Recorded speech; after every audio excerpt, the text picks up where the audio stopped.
Hello YouTube, welcome to Piping 402 Weather.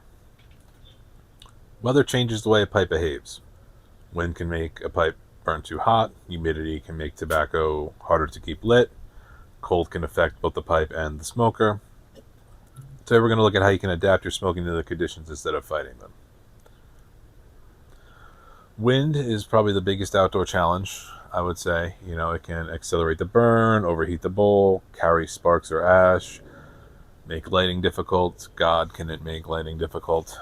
Plus, it just sucks to be outside when if it's that Yeah, level of right, wind. You know what right. I mean? Like, A pipe cap can help in the wind, but most importantly, you want to slow down. A windy day can turn a normal cadence into an overheated pipe, sure. quickly. You got rain and humidity. High humidity can make the tobacco feel wetter, less cooperative. You may notice more relights, Mm-hmm. more moisture in the stem, increased gurgling, slower, less consistent burn.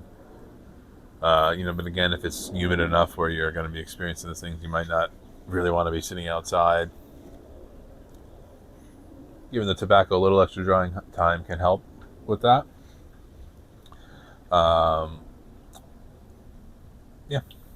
Yeah, I've been smoking a lot in like this humid summer we've been having, and I've noticed well, I don't know. I've noticed if it just that's been pretty normal, but I'm curious once the winter comes, like how that's going to affect the humidity of the tobacco. Right.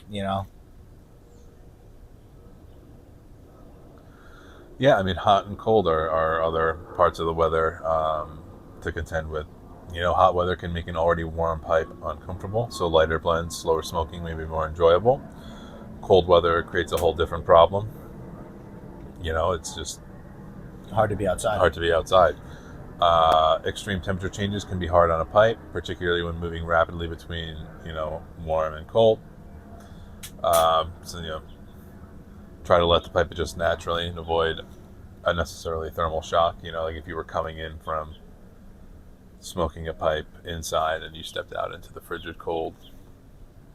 I don't think it's too much of a concern, but could be something to avoid. Many smokers naturally change what they reach for throughout the year. You may prefer lighter Virginias in the summer, aromatics in autumn, Latakia mixtures in the winter. Different pipes depending on the conditions. There's no rules. Weather can simply become another part of choosing what sounds good that day. Yeah, like I said, I've just kind of gotten to smoking regularly, several bowls a day, beginning of this summer. Late spring, and I'm really curious how my tastes are going to change in terms of what I crave in the winter. Right. It's hard. I'm just going to want Virginias all the time, but I could see myself wanting more Latakia blends as it gets towards winter and stuff like that. Yeah, it's like a cigar, as an example, hits different in the summertime than it does in cooler Sure. weather, right? Even like foods, like I don't really crave hot dogs all year long until summer comes, and all of a Mm. sudden I'm like, I want a hot dog with sauerkraut, and like, it just feels Yeah, like the summer. warmer weather You know? you do want a hot dog. Outdoor pipe smoking is about adaptation. Protect the bowl from strong wind, account for humidity, respect extreme temperatures, and adjust your tobacco or cadence when necessary. You can't control the weather, but with a few small adjustments, you can still enjoy the The you can Pope. still enjoy the pipe in almost any season. Yeah. Until next time, thanks for watching. All weather Pope.